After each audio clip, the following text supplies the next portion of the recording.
Hi friends, please subscribe to Amravati Media and press the bell icon for more latest updates. Pulivendula నుంచి shift Jagan ఈసారి పోటీ అక్కడ నుంచే. YS Jaganmohan Reddy కుటుంబానికి పులివెందుల కంచుకోట లాంటిదని చెప్పాలి. గత 4.5 దశాబ్దాలుగా ఇక్కడ వైఎస్ కుటుంబానికి ఎదురులేదు. వైఎస్ రాజశేఖర్ రెడ్డి నుంచి మొదలుకొని YS Vijayamma, YS Jaganmohan Reddy, YS Vivekananda Reddy ఎమ్మెల్యేలుగా గెలిచారు. పులివెందుల నియోజకవర్గంలో జగన్మోహన్ రెడ్డిని, వారి కుటుంబాన్ని ఢీకొట్టేవారు ఇప్పటి వరకు లేరనే చెప్పాలి. ఇకపోతే రాబోయే ఎన్నికలలో జగన్ తన సొంత నియోజకవర్గమైన పులివెందుల నుంచి పక్కకు జరగబోతున్నారని తెలుస్తోంది. ఈయన 2029 ఎన్నికలలో పులివెందుల నుంచి పోటీ చేయడం లేదంటూ వార్తలు తెగ చక్కర్లు కొడుతున్నాయి.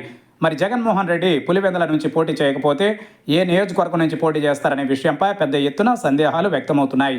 అయితే పులివెందుల తరువాత అదే స్థాయిలో వైఎస్ కుటుంబానికి ఆదరణ ఉన్నటువంటి నియోజకవర్గాలు ఏమైనా ఉన్నాయి అంటే అది జమ్ములమడుగని చెప్పాలి. జమ్ములమడుగలో కూడా వైఎస్ కుటుంబానికి పూర్తి స్థాయిలో మద్దతు ఉంది. ప్రస్తుతం జమ్ములమడుగు నుంచి బీజేపీ అభ్యర్థి ఆదినారాయణ రెడ్డి ఎమ్మెల్యేగా గెలిచారు. ఇక్కడ ఆది కుటుంబానికి కాస్తో కూస్తో పట్టు ఉన్న వైఎస్ ఫ్యామిలీని ఢీకొట్టి నిలిచే సత్తా అయితే లేదని అంటున్నారు. ఏది ఏమైనా వైఎస్ జగన్మోహన్ రెడ్డి పులివెందుల నుంచి కాకుండా జమ్మలమడుగు నుంచి పోటీ చేస్తారు అంటూ వార్తలు రావడంతో అందరూ ఆశ్చర్యపోతున్నారు.